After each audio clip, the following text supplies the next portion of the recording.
누구 좋으라고 이혼을 해주냐, 이런 생각들을 가지신 분들이 이제 종종 있으세요. 그리고 이제 뭐 실질적으로 저희 사무실에도 이제 이러하신 분들이 이제 찾아오신 적이 많으시죠. 그런데 대부분 이제 이러한 마음을 갖고 계신 분들은 대부분 이제 배우자가 이제 외도를 한 경우가 많아요. 외도를 하고 미안하다, 잘못했다, 뭐 이렇게 뭐 사과를 진심으로 하면서 어떻게든 좋아지려고 노력을 하는 게 아니고 오히려 뻔뻔하게 뭐 이혼을 하자라고 한다든지 아니면 그 이혼을 하자는 말은 안 해도 여전히 뭐 걸리기 전과 마찬가지로 그냥 계속 상간자 만나러 돌아다니고, 그리고 그 상간자도 정말 뻔뻔하게, 그러니까는 이 당사자가 찾아가서 만나고 했어도 앞에서는 뭐 도의적으로 미안하다 어쩌다라고 했을지언정 뒤로는 그냥 계속 열심히 만나러 다니는 거지. 그러면 이제 이 배우자 입장에서는 이제 화도 나지만 정말 어떤 이성의 끈을 놓아버리는 경우가 많아요. 그래서 이제 불의의 어떤 사고도 생겨나는 경우가 간혹가다 있는데, 그런데 이제 이전에 이제 대부분 이제 이혼을 하자 하고 하는 상간자가 있는 배우자가, 그러니까 외도를 하는 배우자가 이혼을 하자고 했을 때 내가 누구 좋으라고 이혼을 하느냐라고 이제 하시는 분들이 많으시죠. 그러니까 이제 어떻게 보면 이제 오기죠, 오기. 그런데 우리가 여기서 하나 이제 생각을 해볼 문제가 있어요. 내가 이혼을 한다 해서 저 인간이 상간자를 계속 열심히 잘 만나고 다닌다고 해서 과연 그게 영원히 행복할까? 어떻게 보면 서로가 서로한테 지옥이 되는 관계로 변할 확률이 크거든요, 이러한 사람들은. 근데 제가 대부분 그랬어요. 제가 지금의 일을 30년 가까이 하면서 보아온 바로는 그래요. 물론 개 중에는 지들끼리 좋아 죽는 인간들도 있어요. 근데 사실상 그게 오래 못 가더라고요. 이게 사람의 심리가 참 희한해요. 그러니까 배우자가 있을 때는 마치 자기네들이 배우자만 없으면 더 행복하고 더 함께 할 것도 많고 더 좋을 것 같지만 막상 이혼을 하면 자기들끼리도 이제 서로 이제 할 게 없어져 버린 거야. 그러니까 어떻게 보면 그전에는 배우자가 있다는 이유 하나만으로 자기가 자기 나름대로는 어떤 행동의 제약이 이제 걸려서 이제 마음대로 못 한다고 생각을 하는 것 같아요. 그러다가 막상 딱 이혼을 하면 정작 이들은 이제 할 게 없어진 거야. 옛말에 그런 말이 있잖아요. 하던 짓도 멍석 깔아놓으면 못 한다고. 딱 이들이 그래요. 실질적으로 자기네들이 마치 무슨 로미오와 줄리엣 마냥 뭐 이루어지지 못할 사랑이다 생각을 하면서 되게 거기에 대한 이제 애틋함을 가지고, 그리고 나서 이제 막 서로 이제 몰래 만나고 그러면서 뭐 서로 사랑한다고 생각을 하고, 우리는 왜 이럴까, 왜 이렇게 이제야 만났을까 라면서 서로가 이제 서로를 굉장히 뭐 애틋하게 생각하면서 이제 사랑을 한다고 생각을 하는데, 막상 이혼을 하니까 할 게 없는 거야. 이제 이 사람들이 막말로 실질적으로 지네들이 맨날 뭐 같이 잠자고 뭐 관계를 갖고 하는 것도 사람이라는 게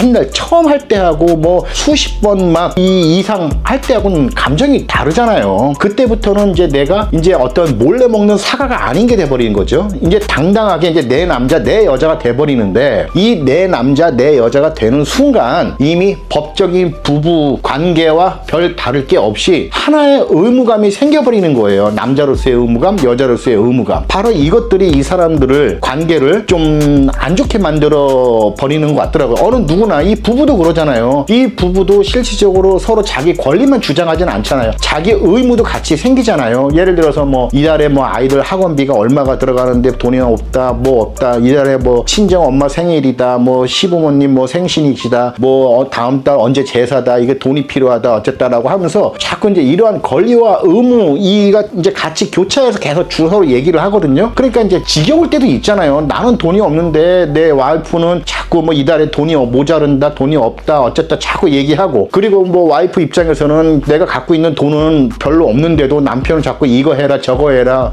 이렇게 하니까 얼마나 서로 짜증이 나요. 하지만 상간자하고는 이럴 일이 없잖아요. 그냥 좋은 것만 같이 하면 되잖아요. 좋은 것만. 그러니까 뭐 다음 달에 뭐 어디 갈까, 뭐 내일 뭐 먹으러 갈까, 뭐 어디 가니까 어느 카페가 좋다더라, 우리 외곽으로 좀 나가서 어디 한번 가볼까, 이런 좋은 것들만 한단 말이야. 근데 막상 이혼을 딱 하게 되면 그때부터 이제 이들은 이제 현실적인 생활에 이제 들어가야 된다는 얘기예요. 왜냐면 언제까지고 맨날 좋은 것만 같이 할 수는 없으니까. 그래서 이제 이러한 부분 때문에 실질적으로 이제 외도를 한 배우자, 이 상대 배우자가 생각했을 때 내가 누구 좋으라고 이혼을 해줘? 라고 생각하는 건 사실상 어떻게 보면 약간 좀 오류가 있지 않을까 싶어요. 정작 내가 이혼을 해줘도 저 사람들 그렇게 행복하지 않아요. 그리고 그 행복은 실질적으로 얼마 오래 못 가고, 그리고 오래 가면 갈수록 이 사람들은 아마 서로에게 지옥이 될 수 있는 확률이 아주 큽니다. 그렇지만은 또 이 당사자 입장에서는 당장에 내 감정이 있잖아요. 감정이라는 게. 그래서 저 인간이 좋아하는 꼴을 못 보겠는 거야. 근데 이게 또 있잖아요. 만약에 그럼에도 불구하고 말은 내가 좀 바보같이 저렇게 바람피는 인간을 내가 마음에 두고 있다는 게 누군가한테는 좀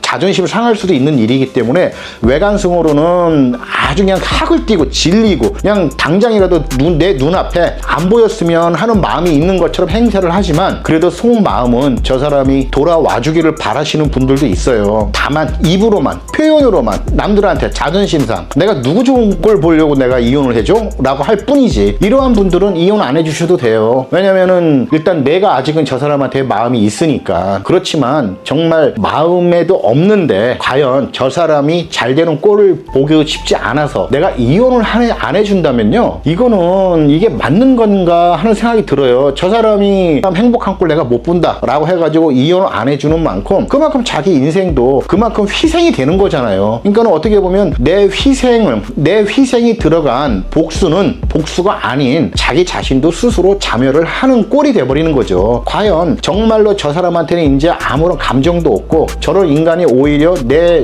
남편, 내 아내라는 게 너무 수치스럽고 싫다라고 했을 때 그냥 오기의 감정 하나만으로 저걸 붙들고 있는 게 과연 자기 자신의 인생에 있어서 이게 도움이 될 것인지 이걸 정말 생각을 한번 해봐야 돼요. 아무런 가치도 없는 인간한테 내 인생을 계속 낭비하고 허비를 하는 거잖아요. 하지만 아까 말씀드린 대로 정말 그래도 말은 이렇게 했지만 저 사람이 돌아왔으면 하는 이런 마음, 그리고 내 아이들 때문이라도, 그리고 또 그 어떠한 이유 때문이라도 내가 이혼을 원치 않는다면 그거는 뭐 마음대로 하시는 게 좋아요. 자기가 원하시는 대로. 어쨌든 우리나라는 유책배우자한테는 이혼 청구권이 없으니까 자기가 원하는 대로 하지만 진짜 이런 거 아무런 이유도 없는데 오로지 그냥 오기 하나로 저 인간 잘 되는 꼴 보기 싫어서 내가 이혼을 안 해주는 건 너무 그거는 좀 자기 인생을 좀 너무 좀 학대를 하는 게 아닌가라는 생각도 좀 들 때가 있습니다. 그리고 아까 말씀드렸지만 저 인간 잘 되는 꼴 보기 싫어 라고 해서 이혼을 못 해주시면요, 사실상 이혼해줘도 저 인간 그렇게 잘 되지 않아요. 오히려 그 현실을 하루라도 더 빨리 깨우치고 후회를 하게 만들어버리는 그런 상황이 될 수도 있습니다. 그러니까 이러한 것들을 잘 생각을 해보시고 정말 냉정하게 자기가 어떠한 마음인지 정말 자기 자신을 잘 한번 생각을 해보시고 판단하시는 게 좋을 것 같습니다.